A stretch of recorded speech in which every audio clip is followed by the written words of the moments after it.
నమస్తే కేతిరెడ్డి గారు. నమస్తే బ్రదర్. అప్పుడెప్పుడు కేసీఆర్ గారి మీద సినిమా తీస్తున్నానని చెప్పేసి అనౌన్స్మెంట్ ఇచ్చారు, బట్ ఇప్పటి వరకు లేదు. మీకంటే ఫాస్ట్గా రామ్ గోపాల్ వర్మ గారు కేసీఆర్ టైగర్ అని చెప్పేసి సినిమా కూడా తీయబోతున్నారు. దాని గురించి చర్చలు కూడా జరుగుతున్నాయి. ఏంటి మీది ఎప్పుడు వస్తుంది అసలు? మొట్టమొదటిసారిగా 2017లో అనౌన్స్ చేశాను, ఫిబ్రవరి నెలలో.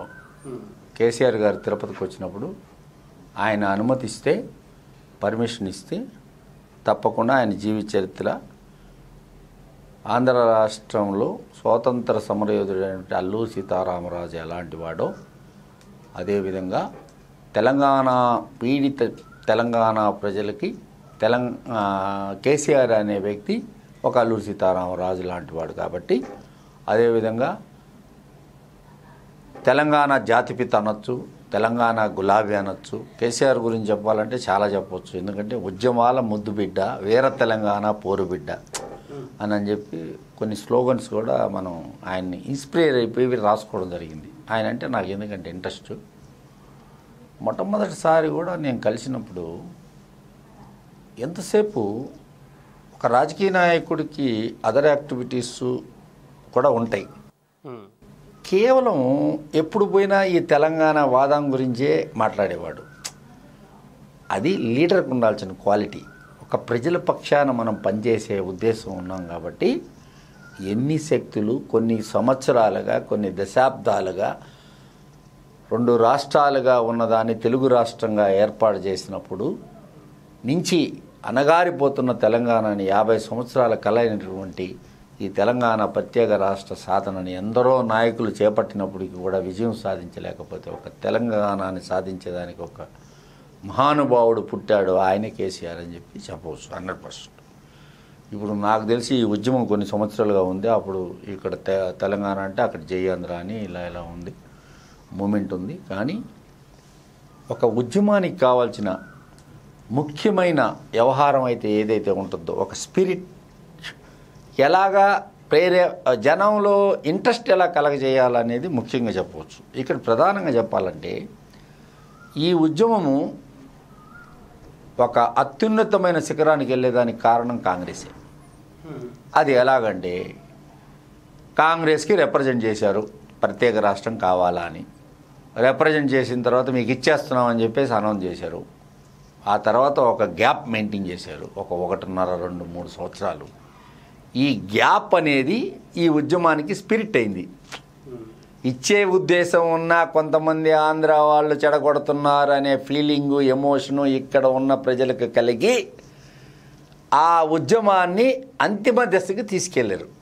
ఒక 12 మంది విద్యార్థుల మరణం అయితేమి, అదేవిధంగా ఢిల్లీలో ఉరి తీసుకున్న కుర్రోడైతేవి, ఇతరత్ర అన్నీ కూడా చూసినప్పుడు చెల్లించిపోతారు.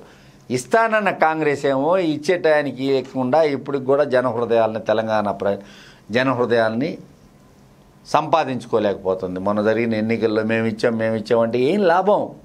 ఏమి ఇచ్చావు? అన్నమంతా పెట్టి లాస్ట్లో పెరుగు పోయిపోతే ఏమైపోద్ది? అన్నమంతా పెట్టింది నువ్వే ఇచ్చావు. ఏం చేసావు? ఎంతో కష్టపెట్టి ఇచ్చావు, మనిషిని కష్టపెట్టి ఇచ్చావు. కాబట్టి ఆ కష్టం అనేది ప్రజలు ఉన్నారు. కాబట్టి కేసీఆర్ సినిమా అంటారా, దాంట్లో ఆల్ ఎమోషన్స్ ఉంటాయి. ఆయనది ఒక అందమైన ట్రావెలింగ్. ఒక మనిషి ఏదైనా సాధించగలుగుతాడు. ఒక రాష్ట్రానికి ముఖ్యమంత్రిగా, ఒక రాష్ట్రంలో డిప్యూటీ స్పీకర్గా, ఒక రాష్ట్రం సాధించే ఒక వీరుడిగా ఆయన కథలో ఆల్ ఎమోషన్స్ ఉంటాయి. ఆయన కథ ఆయన చెప్తేనే, ఆయన ద్వారా చెప్తేనే, ఆయన బయోగ్రఫీ ఆయన చెప్తేనే దానికి ఒక అందం ఉంటుంది అని నా ఫీలింగ్. ఇప్పుడు ఆయన చాలా పుస్తకాలు చదివినవాడు, చాలా మేధావి. ఆయన బయోగ్రఫీ, ఆయన జరిగిన ట్రావెలింగ్ ఆయన చెప్పినప్పుడే ఆ ఎమోషన్స్ అన్నీ కరెక్ట్గా ఉంటాయి. ఊహాజనితంగా చిత్రం ఉన్నప్పుడు మనకు తెలిసి పేపర్లో చదివింది తీసినప్పుడు అది వేరే రకంగా ఉంటుందని చెప్పవచ్చు 100%. నేను మ్యాక్సిమం ట్రై చేస్తున్నా. కానీ ఆ మధ్య ప్రకాష్ రాజు ఒక రోజంతా ఆయన్ని స్టడీ చేశాడు. అంటే ప్రకాష్ రాజు కేసీఆర్ గారి లాగా యాక్ట్ చేయాలని ఒక ఇంట్రెస్ట్తో ఆయనతో ఒక రోజంతా ఆయన ఎలా మాట్లాడతాడు, ఆయన నడవడికి ఏంటి, ప్రజలతో ఎలా ఇంటరాక్ట్ అవుతాడో అవన్నీ ఒకరోజు చూశాడు. నేనేమనుకున్నాను, ప్రకాష్ రాజు మధ్యలో ఏదో సినిమా చేసేటట్టున్నాడు అని అనుకున్నా. ఇప్పుడు రామ్ గోపాల్ వర్మ గారు తీస్తున్నారు సినిమా. రామ్ గోపాల్ వర్మ గారు తీసినప్పుడు ఇప్పుడు ఇక్కడ యాంటీ ఎవరు? ఆంధ్ర రాష్ట్రానికి చెందిన వాళ్ళు ప్రజలు దీంట్లో యాంటీ పార్ట్. వాళ్ళు ఎలా ఆ ఉద్యమాన్ని నీరుగార్చేదానికి ప్రయత్నించారు. ఆర్జీవీ ఫ్రెండ్ అయినటువంటి లగడపాటి రాజగోపాల్ పెప్పర్ ఫ్రై కొట్టుకొని పార్లమెంట్లో ఏ రకంగా గొడవ చేశాడో ఇవన్నీ కూడా ఆయన చూపించాల. ఇప్పుడు వన్ సైడ్ అంటే ఒక ఉద్యమ వీరుడు ఎలా సాధించాడు, ఎన్ని కష్టాలు పడి సాధించాడో, ఆంధ్ర వాళ్ళ తెలివితేటల ముందు ఈ ఉద్యమాన్ని ఎలా ప్రజల్లోకి తీసుకెళ్ళాడు అనేది సెంట్రల్ ఐడియా. ఇప్పుడు ఒక వర్షన్ ఏంటంటే ఇది తెలంగాణలో సినిమా అత్యద్భుతంగా ఆడచ్చు, ఆంధ్ర వాళ్ళని విలన్లుగా చూపించాల. విలన్లు ఎవరు ఇక్కడ? తెలంగాణ రాష్ట్రం రాకుండా అడ్డుపడింది ఎవరు అనేది నిగూఢంగా చూపించాలా, ఒక నిర్దిష్టమైన అంశంగా చూపించాలా. చూపించినప్పుడే జస్టిఫికేషన్ ఉంటుంది స్టోరీకి. లేకపోతే ఇక్కడ ఎవ్వరు లేరు విలన్స్.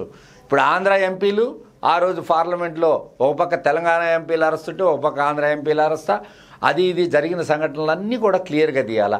లగడపాటి రాజగోపాల్ నీ ఫ్రెండ్ కాబట్టి, మీ ఫ్రెండ్ కాబట్టి వారి గురించి కూడా తీయాల్సినంత అవసరం ఉంటుంది.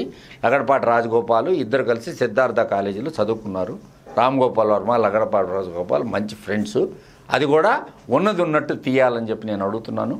అంతేకాకుండా ఆల్ ఎమోషన్స్ వీలైతే వారు చెప్తేనే, వారి భావం వారు చెప్తేనే, వారు ఒక కటకలు, వారు నేర్పరి, వారికి అన్నీ తెలుసు, సమాజం పట్ల అవగాహన ఉంది, పూర్తి స్థాయిలో తన కథ ఏంటనేది ఆయన చెప్పితే తీస్తే ఉండే ఎమోషన్, క్యారీ అయ్యే ఎమోషన్ వేరేగా ఉంటుంది. మనం ఊహించుకొని తీస్తే వేరే విధంగా ఉంటుంది. 100% కేసీఆర్ గారు సినిమా తీయదగ్గ సినిమా. ఎందుకు తీయదగ్గ సినిమా? అప్పుడు స్వాతంత్రం కోసం పోరాటం చేసిన గాంధీ అలాగో ఈ రాష్ట్రానికి కేసీఆర్ అలాగని చెప్పవచ్చు. ఒక మాటలో చెప్పాలంటే ఆయన సినిమాకి ఏంటి ఇప్పుడు ఇది ఆంధ్రాలో ఆడుతుందా ఇక్కడ ఆడుతుందా అని మనం ఆ వర్షన్కి వస్తే కూడా దీంట్లో వచ్చి ప్రధానంగా వచ్చేసి తెలంగాణ రాష్ట్రంలో బాగా తీస్తే అత్యద్భుతంగా ఆడుతుంది. ఆంధ్రాలో వచ్చి ఈ సినిమా ఆడుతుందా అంటే ఆంధ్రాలో ఆయన పట్ల ఏ రకంగా ప్రేమ ఉంది, అంతగా ఆకర్షించకపోవచ్చు ఆంధ్ర జనాన్ని. మొన్న లక్ష్మీస్ ఎన్టీఆర్ లాగా అది ఆంధ్ర రిలేటెడ్ స్టోరీ కాబట్టి అక్కడ చూసేదానికి ఎదురు చూశారు కాబట్టి ఆ సినిమాకి ఆంధ్రాలో ప్రిఫరెన్స్ ఉంది. అదేవిధంగా తెలంగాణలో ఆ సినిమాని పెద్ద పట్టించుకున్న దాఖలాలు లేవు, ఏది లక్ష్మీస్ ఎన్టీఆర్ని. కాబట్టి ఏంటంటే ఒక రీజనల్ థాట్తో తీసే ఎక్స్పాన్షన్ ఉన్నప్పుడు కరెక్ట్గా అన్ని కోణాల్లో కరెక్ట్గా తీయాలి. మనం సినిమా తీయచ్చు, వర్మ తీయచ్చు, ఎవరైనా తీయచ్చు, నేను కూడా తీస్తానని చెప్పాను. నేను కూడా అంటే ఇన్వెస్టిగేషన్ సైడ్గా సార్ చెప్తేనే నేను తీస్తానని చెప్పా. నేను ఇచ్చిన స్టేట్మెంట్లో కూడా సార్ అనుమతిస్తేనే నేను తీస్తానని చెప్పా. సార్ అనుమతి లేకుండా నేను సినిమా తీస్తానని నేను చెప్పను. ఎందుకు చెప్పనంటే ఆయన చెప్పి ఆయన పాత్రధారులను ఆయన నిర్ణయించి ఆయన పాత్ర ఎవరైనా నిన్న కాక మన ఉద్యమ సింహం అని ఒక సినిమా వచ్చింది, అది కూడా కేసీఆర్ బయోపిక్. అది బాక్స్ ఆఫీస్ వద్ద అసలు లేదు, రూపాయి లేదు, అసలు ఆడలేదు సినిమా. అంటే ఎందుకు? దాంట్లో ఏం మిస్ అయింది కాబట్టి జనాలు చూడలేదు. ఓన్లీ ఉద్యమమే చూపిస్తే పిక్చర్కి పెద్ద ఉండదు ఇంపాక్ట్. ప్రజలకు తెలిసిన కథ కదా. ఆంధ్ర వాళ్ళు ఏ కుట్ర చేశారు, ఏ కుతంత్రాలు చేశారు, ఎవరెవరి వ్యక్తులు, ఏ రాజకీయ పార్టీలు దానికి ఆ రోజు యాంటీ చెప్పారు, ఢిల్లీకి పోయి ఎవరు చెప్పారు, అదేవిధంగా పరరాష్ట్రాల్లో పోయి పరరాష్ట్రాల యొక్క సపోర్ట్ ఎవరు అడిగారు, తెలంగాణ ఇవ్వకూడదు, ఇది ఒక చిన్న స్టేట్ అయిపోద్ది, 42 పార్లమెంటు స్థానాలు ఉన్న స్థానంలో 17 తీసేస్తే 25 అవుతుంది, ఒక చిన్న స్టేట్ అయిపోతే మనకు వాల్యూ ఉండదు అనే ధోరణిని కూడా మీరు అన్ని రకాలుగా దీంట్లో ఎవరు విలన్స్? ఆంధ్ర వాళ్ళే విలన్స్. ఇంకా వేరే పాత్రధారులు ఇక్కడ కూడా ఉంటారు లోకల్గా విలన్స్. ఇక్కడ కేసీఆర్ దగ్గర ఒక మాట మాట్లాడతారు, ఢిల్లీకి పోయి ఒక మాట మాట్లాడతారు. అవన్నీ కూడా తీయాలా. కాబట్టి ఏంటంటే రామ్ గోపాల్ వర్మ తీసిన తర్వాత చూసి ఆయన ఏం మిస్ చేశాడో చూసుకున్న తర్వాత తీస్తానన్నా. ఇప్పుడు నేను వేరే పని మీద ఉన్నాను. శశిలలిత అనే సినిమా జయలలిత బయోపిక్ తీస్తున్నాను కాబట్టి ఆ పని మీద నేను ఉన్నాను కాబట్టి నా వర్మ తీసేది వర్మని స్వాగతిస్తున్నాను. వర్మ ఖచ్చితంగా అన్ని కోణాల్లో మంచి చిత్రంగా తీయాలని చెప్పేసి లక్ష్మీస్ ఎన్టీఆర్ లా కాకుండా లక్ష్మీస్ ఎన్టీఆర్లో లక్ష్మీపార్వతి ఇచ్చిన బుక్ని తీసేసి ఆమె గురించి చెడ్డగా రాసుకోదు కాబట్టి ఆ బుక్ ఆధారం చేసేది కాబట్టి మీకు కొంచెం నిజాలు తీరేమో అని ఒక ఫీలింగ్ ఆడియన్స్లో కలిగింది కాబట్టి అలా కాకుండా ఈ కేసీఆర్ జీవిత చరిత్రని ఖచ్చితంగా మంచి కోణంలో తీయాలని నేను కోరుకుంటున్నాను. Thank you sir.